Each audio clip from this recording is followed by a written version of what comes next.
The Worst Podcast Ever can also be listened to on Google Podcasts, Apple Podcasts, Spotify, and many more. Links in the description below.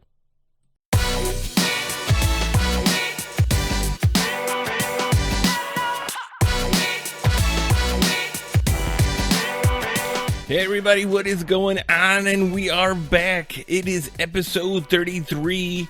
Yes, we finally came back. I know every single one of you were wondering, where have we been?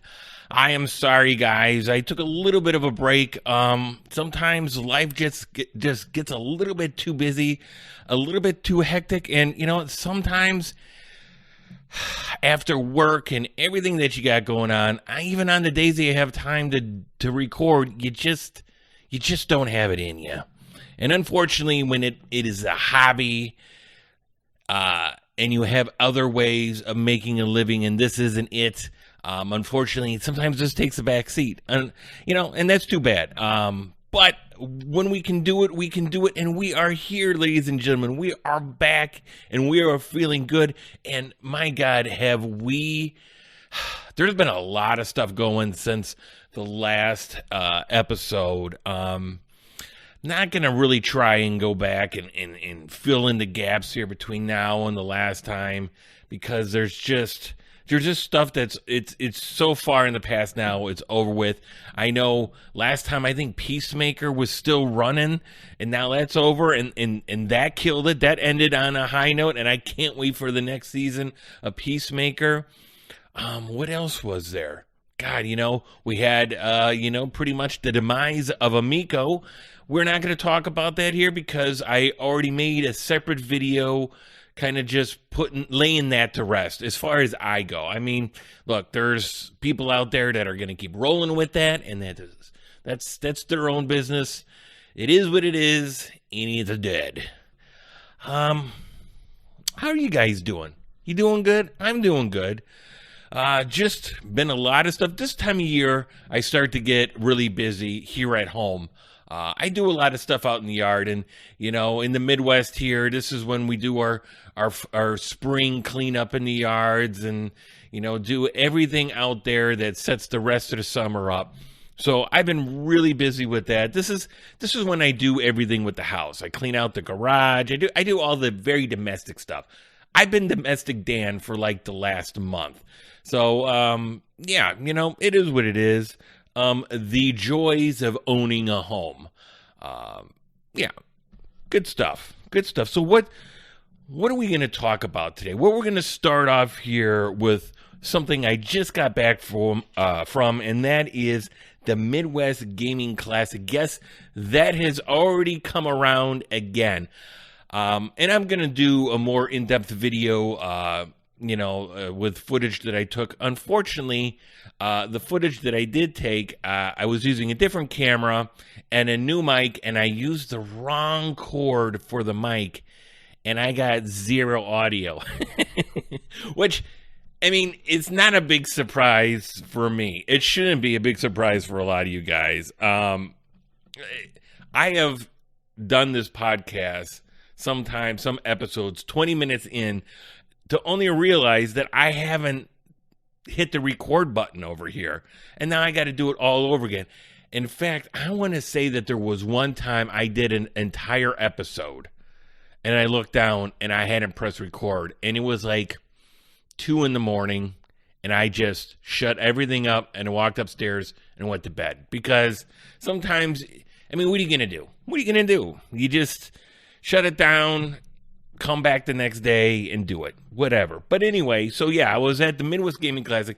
The reason why we were there in November, and the reason why there was such a short turnaround on this, usually they have it in the spring, sometime between March, April, or May. This one was on April 30th and May 1st, over that weekend. But they had missed 2020. Like, everybody else. And so they didn't want to go 2 years without having a convention, the people that run the convention. So they said, well, we're going to do one in November, but then when it comes back around to to the springtime, we're gonna have another one. We're gonna go back to our normal time. So it should be another year from this April, beginning of May. And I took my son this time. I actually wasn't gonna go. I wasn't gonna go to the Midwest Gaming Classic just because it turned around so fast. I wanted to save money because it is a convention that can cost you a little money. It's in a downtown of a major city. And, anytime that you do that, as lovely as Milwaukee is, it can be expensive for hotels and then food. And then, you got to bring some cash to play around at the vendors. So, but we ended up going. We were eventually, me and him were going to actually go to a different convention. It was going to be Mo GameCon Jr. And we were ready to go. And the week before, they were going to have it at this Elks Club down by St. Louis, and the people of the Elks Club canceled on them because someone came through with a cornhole tournament, offered them more money, and they canceled on them, which it's shitty. That is really shitty. And unfortunately for those guys, they had this, shut it down because obviously you're not going to put anything else together in a week. So my son was a little disappointed. So I said, you know what? We'll go to Milwaukee. Like you got to twist my leg. So we went there. He had a great time. I think he was a little overwhelmed. I was a little overwhelmed. This convention was fantastic. Now, if you've been following me for a little bit, you know that this isn't the first time, I've been to the Midwest Gaming Classic. It was just there in November, and then a couple years before that. And they upped their game like so much. The vendor hall was absolutely packed full of vendors, and we were in the bigger room this time. They had 3 floors of stuff going on at this convention center. And then, of course, they had the arcade with all the pinball machines, free-to-play pinball machines, and, representatives from, those companies. And then, the, regular arcade games, like the old school arcade games. Just a great time. And we actually ended up going later that night to a Brewers game where the Cubs, my Chicago Cubs, were up in Milwaukee to play, and I took my son to his first game. Unfortunately, my Cubbies are not doing that great this year, and probably, I don't know what they're doing as far as putting together a team. But it is what it is. It was a good time. That ballpark is pretty nice on the inside. It's a dome. It's Miller Park. It's something else now. I always have known it as Miller Park. But that ballpark is beautiful on the inside. It was storming outside and cold, and we were all nice and comfortable inside. But, this thing, I will say, it doesn't look good from the outside. This thing's not going to win any beauty awards on the outside, but that's okay. It's what's on the inside, amongst other things, too. It's always on what's on the inside. So that was a good time. Like I said, I'm going to have another video dedicated to that, dedicated to the pickups that I had on that. I didn't have many, but I had some, what I did get was pretty cool, I think. So, yeah, that was really, really fun. So what happened in the meantime? You know what? There was a great show that has happened in the meantime, and that's called Moon Knight. Are you guys watching this? Have you guys watched it? Right now, the series finale just happened. What is this? So this is a Friday, so it was this past Wednesday. And it was a limited series. They called it a limited series. It was 6 episodes with Oscar Isaac and Ethan Hawke. And I got to tell you, I didn't know anything about this character. And from what I've heard, the way they portrayed him on Disney Plus on this on the show wasn't necessarily the way it has been in the comics.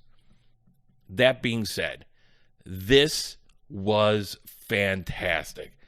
Oscar Isaac absolutely knocked the ball out of the park.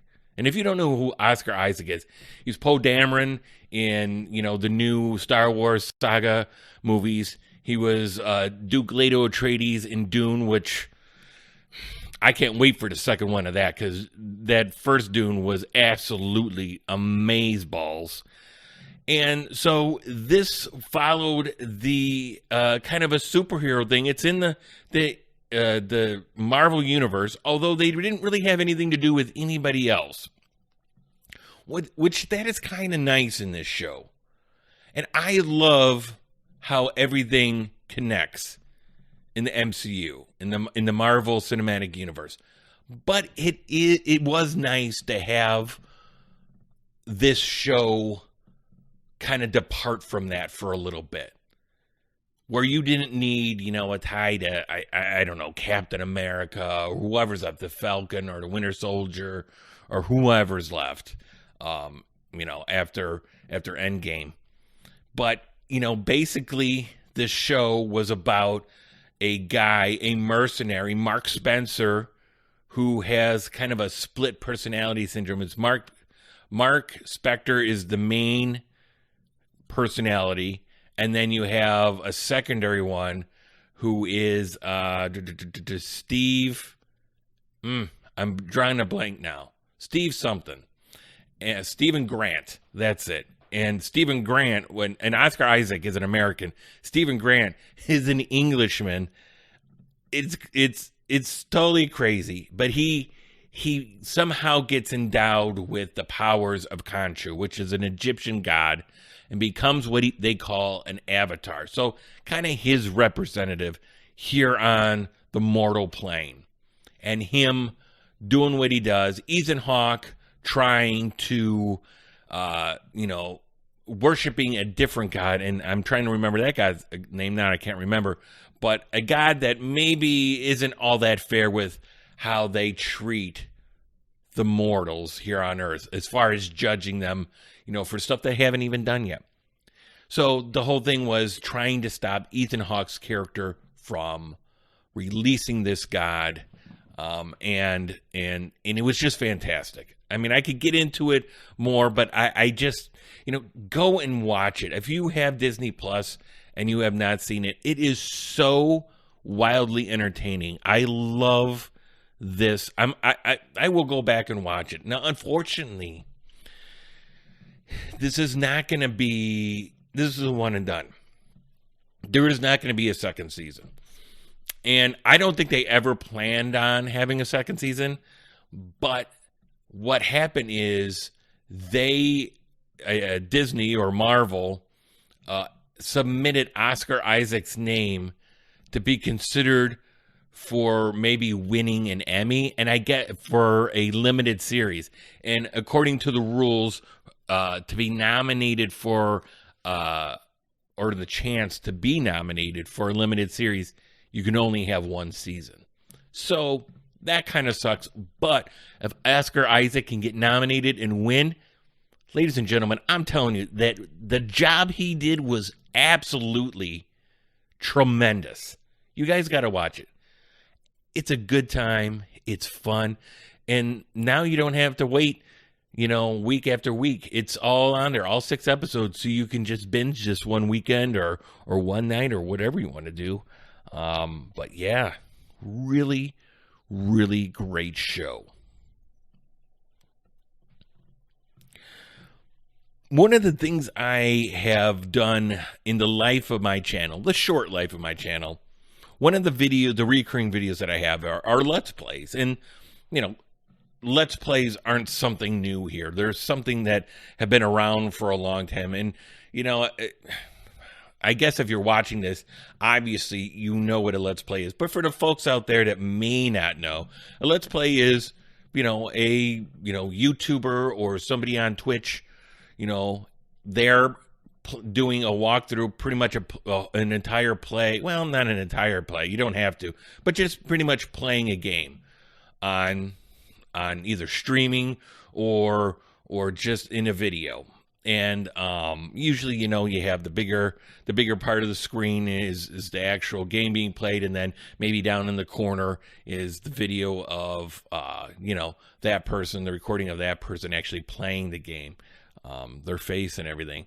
But you know, it's nothing new. It's been around forever. There's a million of them out there, and I really enjoy doing it. Out of any videos that I do, I've really enjoyed making the ones that I've made, and for a number of reasons. And that's kind of why I'm talking about this right now, because it's something really interesting happened in making these videos and preparing for these videos.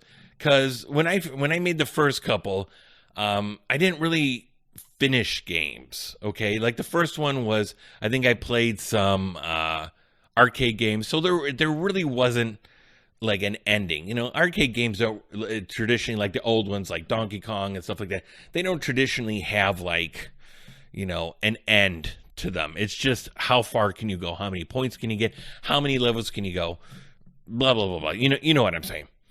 And then I did, I think, the Sega Genesis, I never can remember which one it is, Ghouls and Ghosts. I believe it's Ghouls and Ghosts for that. And I got almost all the way to the end, but I didn't beat it. It's a hard game. It's a hard game. And after that, I kind of felt bad, because I was like, you know, if I'm going to play these games and people are going to take the time to actually watch these things, I should probably beat the game, you know? Why would I want to watch somebody fumble through a game and not beat it? I don't know. Probably not. I don't know. Maybe if it was somebody that I follow, but I thought it would be better if I would actually beat the games. And in that, I found myself doing more preparation. Now, I am not a good video game player naturally. Like, I really have to work at it. And even games that I was good at back in the day, the older I've gotten, I've lost some hand-eye coordination. You know, I just turned 44, so I find myself not as good as I used to be. But the more I play these retro games, the better I become. And that being said, so in my preparation for doing these Let's Plays, I find myself practicing the games that I am going to do in the Let's Play and playing them the correct way. And I'm not going to tell you what game's coming up, because I'm going to do it here probably within the next month.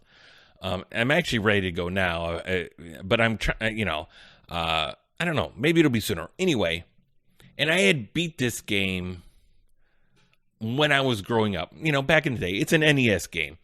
And when I originally got this game back in the, you know, early 90s. But I never beat it, like, by not cheating, I guess. You know, by not skipping levels or whatever. And it really wasn't cheating. It was part of the game, but I didn't play all the levels. Like, I would skip levels and not play the whole game. And in this I was like, you know, if I'm going to do a Let's Play, why skip the levels? What would be the point in doing that? You want to play the whole game, right? And now I'm playing the whole game for the first time. And I've never played the first game, and in the practicing and getting good at these games, and not this one, I did it too with Sonic 2 earlier, last year. And again, never beat the game, you know, straight up. And now with that, I actually use codes. So I guess you really couldn't say that I beat it. But anyway, played and practiced and ended up beating it straight up, playing every level. And it is such a great thing, and it's a wonderful enjoyment that I now do this, because I'm actually playing these games the way they are meant to play. And I'm getting down in all the gooey goodness. You know what I mean? And I really found myself enjoying this and getting a bigger appreciation for these games. Because before, you know, when you're a kid, you know, you get the Nintendo Power. What's the code, you know? The code for Contra. Now, I'm not going to say I'm going to cheat a shit ton at Contra, because I'm not even trying to play that thing and get it done. I have beat Contra. but we all know how I beat it. I'm not one of those guys that's no death running that anytime soon. But anyway, yeah, so I don't know. I just wanted to talk about that a little bit because it was just something that I really found interesting. That all of a sudden, here I am playing these games and like practicing. And I will say one of the great things that I have now that helps me, which I wish it would have been a tremendous thing to have back in the day, but of course you guys all know I bought some EverDrives at the end of this past year. And in that you have save states. So let's say I get good at the beginning and now there are levels that I want to work on. So I will save on one of those levels, and even after I beat it, I'll reload it, go back, reload it, go back. You know what I mean? And man, does that help or what? So then when I played through the whole game, I'm so much better because a lot of times I'd be really solid the first half of the game, and then, the last half, not so great because, getting to the last half takes a little bit of time, and then you're not so good because you keep dying, and then you got to start all the way back over. But now I don't have to do that. So, ladies and gentlemen, I guess what I'm saying is that I've fallen in love. I've fallen in love with playing retro games all over again, and it's because of my Let's Plays. And if you're gonna, even if you don't do Let's Plays, if you're just a gamer, somebody that listens to this podcast, being a smart person that you are, pick one game, make a list, maybe 5 out of the year, and say, I'm going to play this game, and I'm going to play it all the way through, and I'm going to play it all the way through with everything, not skipping levels or whatever. I guarantee you're going to have a bigger appreciation for playing these games. Anyway, that's just me. A little bit on my high horse, doing a little bit of bragging. Nothing wrong with that. So, I've talked in the past, and I always say this. I always say, hey, I don't really have any other console that I want to collect for. And then I went out and bought the Dreamcast. And then after I got the Dreamcast, I was like, well, that's it. There's really nothing else that I want. And then I got the Wii U, which I still only have one game for. What are you going to do? Anyway, so I'm saying that, there's not really any other console that I want to collect for right now, or that I want, which is kind of a lie because there is always something. But when I say I don't think there's anything else, I mean, I'm talking realistically, because there are consoles out there that I would like to have in my collection. Not necessarily to collect another catalog of games, but the actual hardware itself. And this popped into my mind when I was at the Midwest Gaming Classic because, obviously along with games, there are also many consoles out there, and sometimes you come across stuff that you don't see anywhere else, and then some of them are very rare. And at MGC they have like a museum, a lot of different consoles hooked up, and there are some, and they're all to play, well, most of them, and there are some there that are very, very hard to come by, and when you do, they're very expensive. So I wanted to put together a little list of what if money was no object, and I was able to get these things fixed, and I just wanted to collect for these things and buy them. What would I get? And I put together a list here, of what I would want. And originally I went with 5, but then I forgot one, so I made it 6. So we're going to start off at number 6. And number 6 is the Philips CDI. And if you don't know what that is, that's okay. Because when we call this a video gaming console, it's almost in the loosest sense of the term. Because it was more of, at the time, a multimedia center. And it wasn't great, to say the least. Not at all. I don't have firsthand experience, and I've seen, I want to say 2 times, one out in the wild, like actually in a store for sale.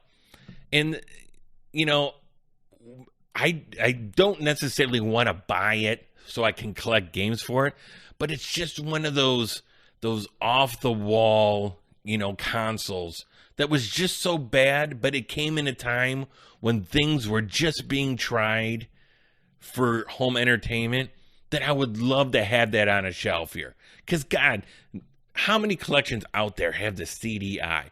And if all of you guys are raising your hands, you guys are all full of shit. Because I bet most of you don't know what the CDI is. And if you do, good on you. But yeah, so the Philips CDI, and it was a CD player, kind of, inferred in the name. And, there's only been 1 or 2 games that I could even recognize. And they were actually licensed Nintendo games. There was a Zelda game, a Link game, and then some Mario game. And they were both really bad. I don't know if this system actually had a good game for it. I hate to say it, but I'm sure there's something. But this thing was one of those where it was made more for, not just gaming, but a whole bunch of things like music and video and whatever at the time. Because, there was that time in between where most people were still rocking the VHS. CDs were just becoming mainstream, but you still probably were walking into like a music store and there were still plenty of brand new cassettes, being sold and still being made. And unfortunately, I don't think they tried to do everything. And unfortunately, I don't think they did any of it really well. Even the controller that came with it, you had to buy, I almost want to say like a third-party controller. Because the one that came with it was almost like a joystick remote control for one hand. So it wasn't even really that good for gaming. But yeah, so that was number 6. The CDI would look great on my shelf. All right, so number 5. Number 5 would be the JVC, the XI. And I think that's how you say it.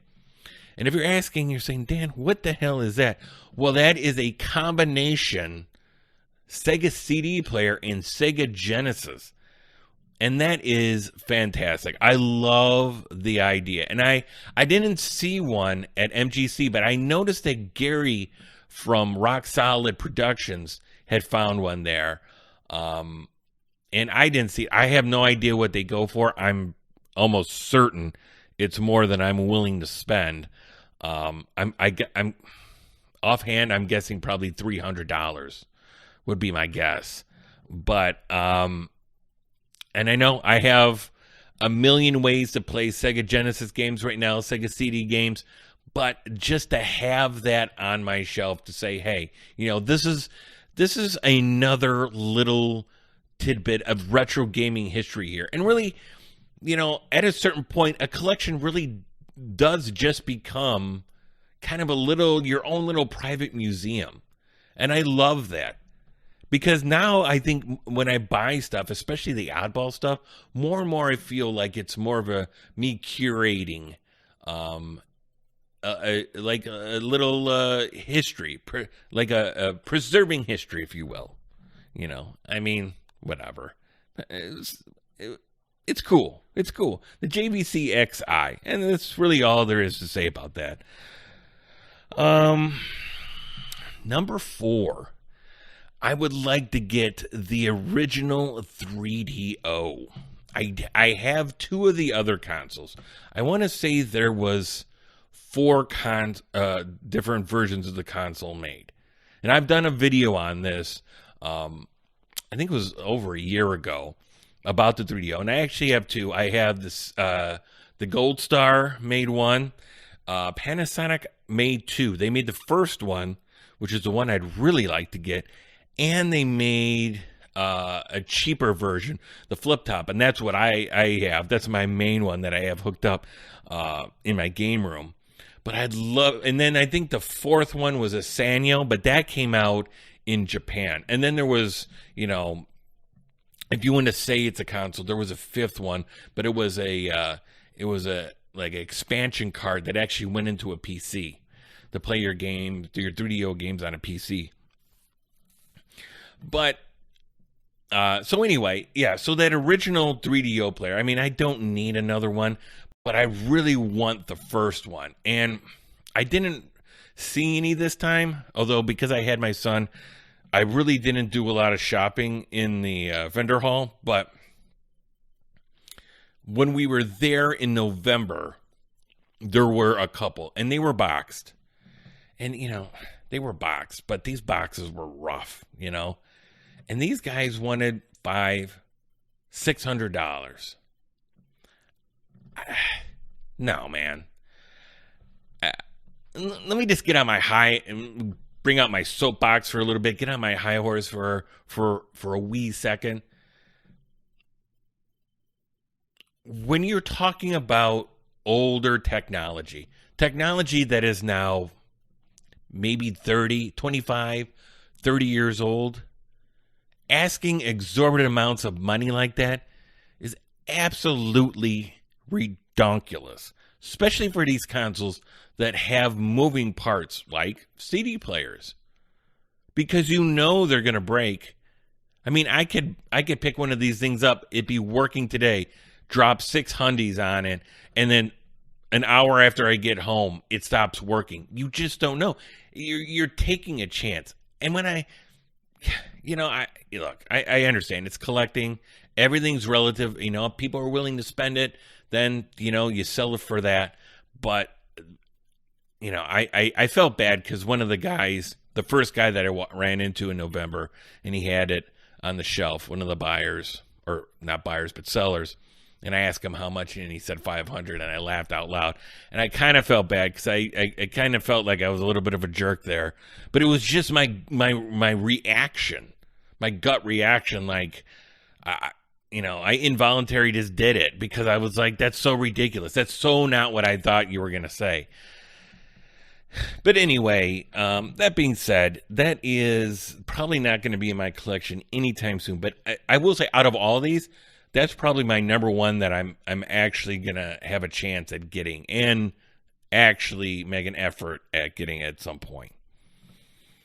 All right, so that was number 4. Let's go number 3. The number 3 is the Turbo Duo or the TurboGrafx 16. So kind of one and the same. We all know what the TurboGrafx 16 is. I don't have one. I have the Polymega, which I am going to do a video on eventually. I do have the Polymega, and I have the part where it plays the hue cards. I have 5 hue cards. I'd like to buy more, but damn, they expensive. They expensive as all get out. Anyway, so you have the TurboGrafx 16 that plays the hue cards. What the Turbo Duo is it has a CD player. It's like a TurboGrafx player with a CD player. So it plays the hue cards, and it also plays the CDs. Funny thing is that Analog is in development right now. I don't know when they're going to come out with the pre-orders for this, but they are also making an FPGA clone of the Turbo Duo. And yes, please. Am I going to collect the CDs? I don't know. I will say this. With all of these systems that I'm talking about, one of the big reasons why I'm saying, well, there's 2 big reasons why I'm saying I just want the system. I'm not sure that I want to actually collect the games at this point. It's because, for one, the games on most of these systems that I'm talking about, like the Turbo Duo and the with the hue cards and the CD, and well, I guess a couple of them that are coming up, is a lot of times these games are expensive. TurboGrafx games are expensive. And 2, these CD games, these CDs were made in a time to where the quality of CDs was either really low or a crapshoot. So disc rot is very much a problem. 3DO games in point. I haven't bought a new 3DO game in quite some time because every time I come along, they want too much. I will not spend more than $20 on a 3DO game because of disc rot. And a lot of times I pass on the games because when you hold it up to the light, you can see the disc rot already happening. And it's a shame. It's a shame, but it is what it is. I mean, it's part of what's going on in our community with these systems, and it's just, I mean, it's nobody's fault. It's just, how things were manufactured. Anyway, that being said, I don't know, where was I going with that? I don't know. So you had a Turbo Duo. Number 3. Totally lost my train of thought there. Okay, so number 2 is the Neo Geo. I would love to have a Neo Geo, and I would love to collect for it. I love those big ass, like VCR cassette tape looking cartridges. I love stuff like that. Don't get me wrong. I like collecting disc-based games too, but I love cartridges. That's my jam. That's kind of why I like to Switch so much right now.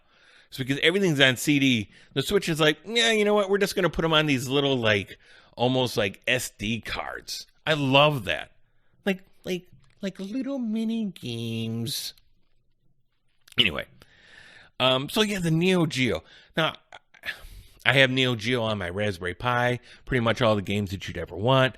On my, I was going to say on my arcade cabinet behind me, but that's on a Raspberry Pi.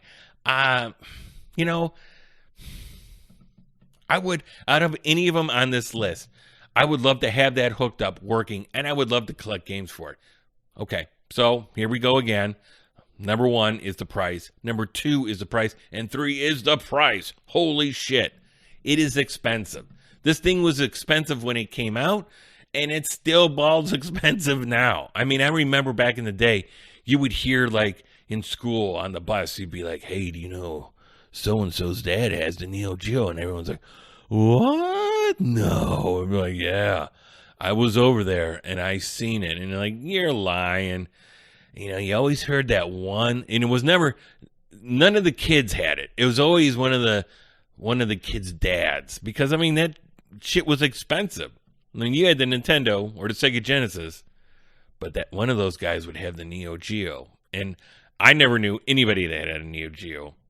Games are still expensive. The system is still expensive, but man, it is really cool. It would be really cool to have. So, yeah. So that is number 2. All right. So we made a list of 6.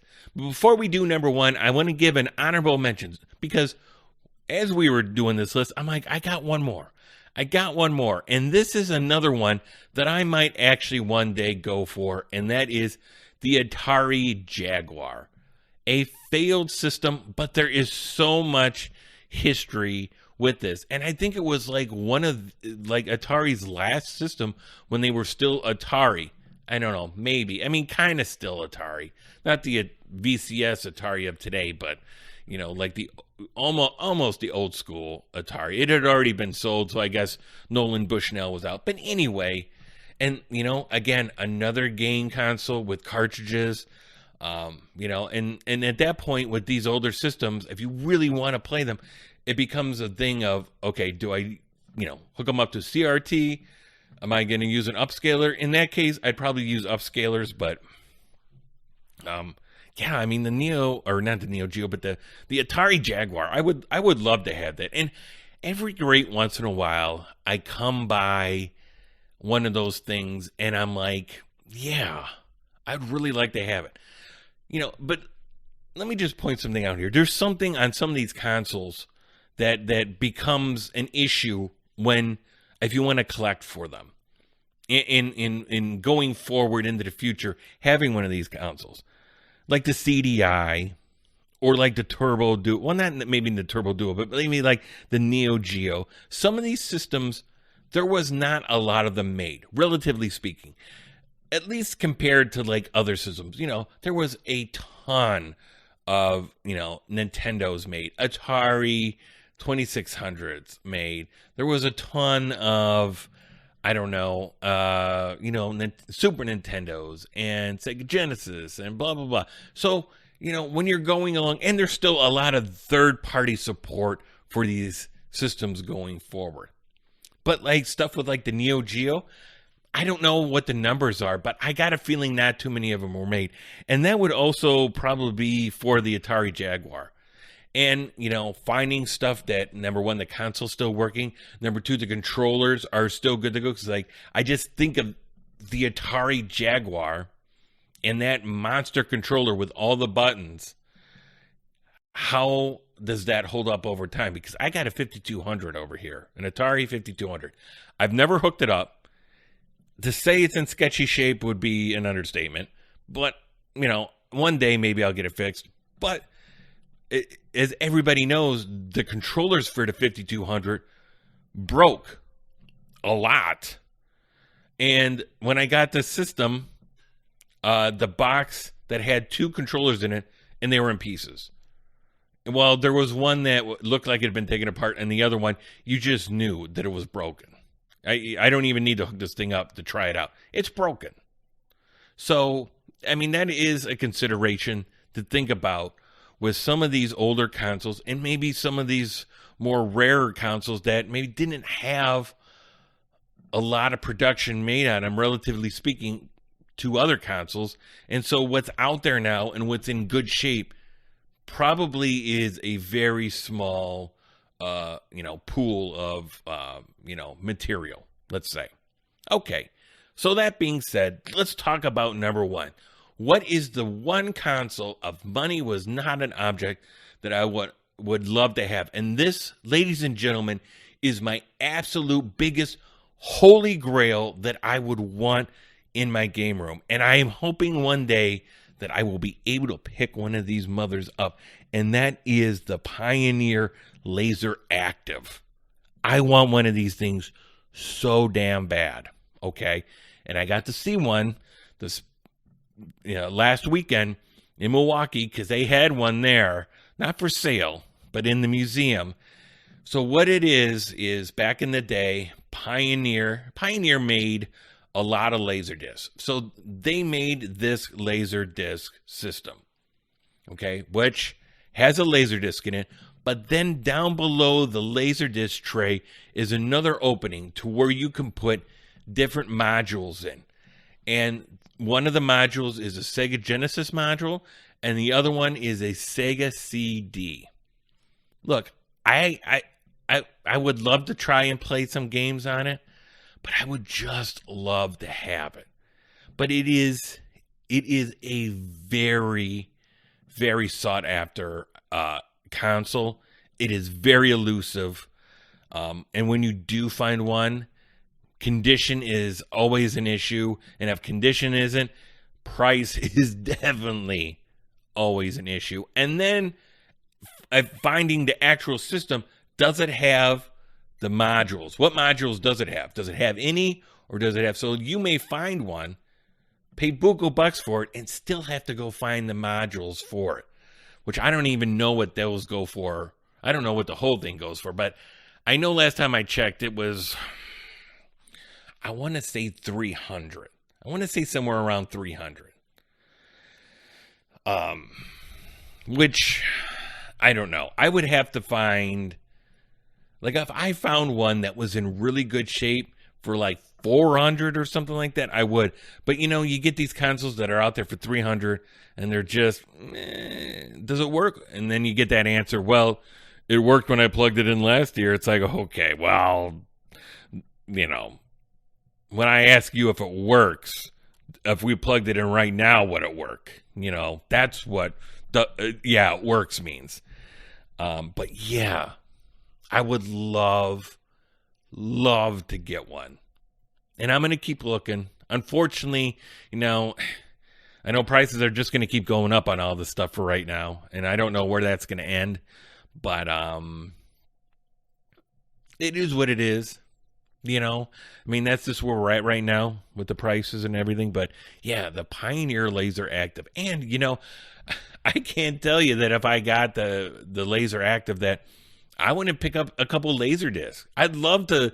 That'd be so cool to be able to hook it up and play laser discs too. So just one of those really cool, like big. And this thing's big. Well, it's got to play laser discs, so it's going to be big. I love that old electronics, like big, huge, honking piece of electronic equipment.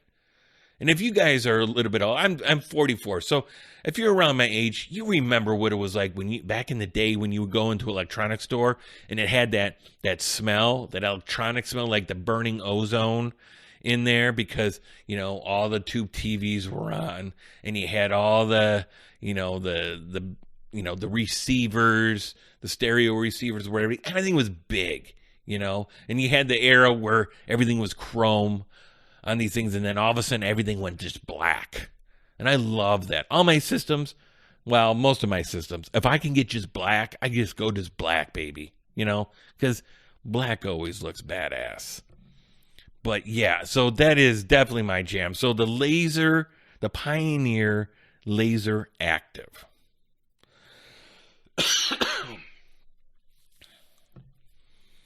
All right, guys. So yesterday, or I should say actually today, but this is probably going to come out on Saturday. I went and seen Doctor Strange 2 Multiverse of Madness. Now, I've already done my first impression video straight out of the theater, and I didn't give any spoilers. So let me just say right now, I am going to give some spoilers on this. So if you haven't seen it yet, you're going to want to skip out on it. So the rest of the video, this is going to be it until the outro.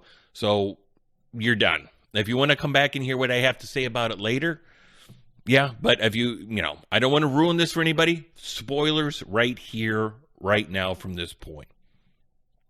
Okay. So there was a lot of hype with this movie. Doctor Strange, the first one, is one of my top 3, probably top 2 favorite Marvel movies. And that's just, personally my favorite. I'm not saying it's, top 2 best, but for me it is.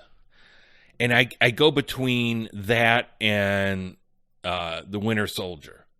But I just love how unique the Doctor Strange universe and character is.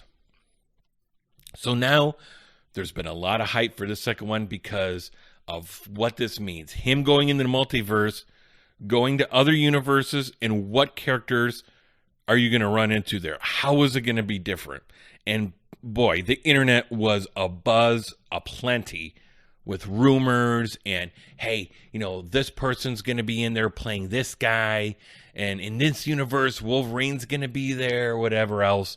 So all that stuff, all that buzz. And then as we got a little bit closer, obviously in the trailer, you kind of already heard Patrick Stewart's voice. So you knew that, there was a good chance that, Charles Xavier was going to be a part of this. And he was. So let's just talk about the beginning. What is this about? So basically what happens is there's this girl, America Gomez, who I'm not even going to try and pronounce the actress's name because I don't know how you say it, but she was wonderful. I love this character. And she is running from these demons. And she has the power to pretty much travel in between the universes. So go to one universe to the next in the multiverse. And something's trying to come after her to get her powers. And like at the very beginning, Doctor Strange is trying to help her escape. Not ours, but one from a different universe. And so she ends up getting knocked through into a different universe, which actually ends up being our Doctor Strange's universe. And the journey and the adventure begins. So what really ends up being the case here is that Wanda Maximoff, the Scarlet Witch, is the one behind getting her powers. She's the bad guy in this, which I kind of heard rumblings that might be the case, but I didn't really think that was going to be the case. But turns out that's what's going on.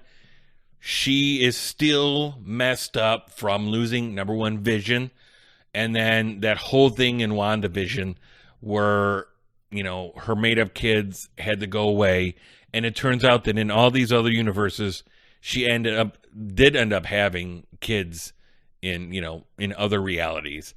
and she's just messed up, and she's trying to get this power so she can go into these other universes and be with, those kids. And that is pretty much the gist of it. She is enormously powerful in this movie. That was the only thing that kind of threw me off, is how powerful they made her. It kind of felt like, to me, she was a little bit overpowered for what was going on there. But, I mean, it didn't take away from any of it. It wasn't, I didn't feel like it was anything bad, but it was very, this whole movie from beginning to end was very entertaining. I say it's a good movie. I won't say it's a great movie, just because my expectations were a little bit more than what I felt it gave. And not in a bad way, because, I watch the John Campea show, and one of the things he's very adamant about saying is, he's like, you can speculate about all you want about what these movies are going to be going in, but don't let your what does he say? It's on the tip of my tongue now. He says, don't let your, damn it. I don't know. Don't let your, I don't know. I was going to say expectations become, I don't know. It was something. So basically, don't let what you want it to be and what it's not be, I don't know. I guess you know what I'm saying. Don't have an expectation way up here, and then if it doesn't meet that expectation, then be disappointed. Boy, I just butchered that. What is this dude saying? I think you all know what I'm saying. If you don't, I'm sorry. Yes, this movie had the cameos or whatever, and I thought the storyline was very good. Look, what this movie did for me was it didn't have a lull for me. At least I didn't feel that it did. I know that other people kind of said that the middle did. I didn't feel that. I was interested in this movie all the way through. Even when it got slower, in the slower part, I was still very interested in what was going on right there at that moment. Now, I don't know how that's going to fall on other people, but, look, I know there's people out there that don't like, Marvel movies. They don't like the MCU. But they're in a minority, I feel. Obviously, because these movies are wildly successful out there, and that is great. So, it's one of those things where even even Marvel's worst movie is better than DC's best. Okay. I hear people out there, DC fans out there, like, no, wait a minute here. I'm just joking. But you know what I'm saying? That, even the worst Marvel movie, I still like. I don't think there's been a Marvel movie that I just flat out didn't like. So, basically, in the end, it comes down to, if you take the power from this poor girl, she's going to die. And the girl shows Wanda that, hey, this shows her to those kids. And those kids see, like what a monster Wanda has turned into. Now, Wanda, and the thing with it is, the reason why Wanda is so bad is she's had a rough road, okay? As a kid, growing up in Sokovia and all that stuff, that war torn, and then, Hydra did all those experiments on her. Then she falls in love with Vision. Vision ends up dying, or she had to end up killing Vision, which is crazy. And then she conjured up that town with the kids, her kids, and then had to let those kids go. And pretty much, they pretty much died, in WandaVision. So she's good and messed up by this point. But the problem is along the way, she's become very powerful. And she got, I want to say, the book of something. I should have wrote all this stuff down. Preparation is key here. But basically a spell book that has dark magic and is very powerful. And it it affects the user of these spells. and not in a good way. So she had all of this going against her. And in the end, she realizes that she cannot kill this girl, and and realizes what she has become, and ends up sacrificing herself, destroying the book in her universe and every other universe. So this evil spell book cannot be used. And I know I'm calling it an evil spell book. I know there's a specific name. So all of you comic book nerds out there, forgive me, please. It's late. Please forgive me. And, that is the gist of the movie. And then the girl, America Gomez, now alive, becomes actually a trainee for the Mystic Arts in the end. And this is very much a Cliff Notes accounting of what happens in this movie. There is so much more nuances and situations in this movie that are awesome. I love how we get to see what a lot of these other universes look like. And most of them you only get to see for, a brief second or two, but it's still, it's so cool. Look, if you're looking for a movie just to have a good time, sit down, have a big popcorn full of butter and salt and a ice cold, soda pop or soda, whatever country, country that you're in and whatever you call it. This is one of those movies. It's just a great popcorn movie. I will say, though, for kids, this might not be it, because it does get dark. It gets a little, I could see where it'd be scary for smaller kids, for younger kids, okay? And there is definitely, some violence in this that, even there was about 3 instances, I think, where I was like, oh shit, because of the way people die, which really kind of surprised me. I mean, this is not, everything's PG-13, but it's still, probably not for, I would say, anybody under 10. So, and maybe even more than that. But, so let's talk about some of the cool stuff that you get to see in this, okay? So you do get cameos, okay? You do get different things here. One of the cool things is you get to see Captain Carter. And if you're not familiar with Captain Carter, I don't know if she was in the comics, but they did a cartoon on her, the What If series on Disney Plus. And it's, hey, what if in this universe, Steve Rogers didn't take the serum, the super soldier serum, but Peggy Carter did. And that's what you get here. So that was really cool to see, because she was part of the Illuminati. And let me back up here, because in one of the universes they go to, there's like a ruling class of heroes, and it's called the Illuminati. And they're kind of like the overseers of like making sure stuff's safe, and people that represent a danger to that universe. So she's different in that, but you have Charles Xavier. He's on it, which is so cool. I mean,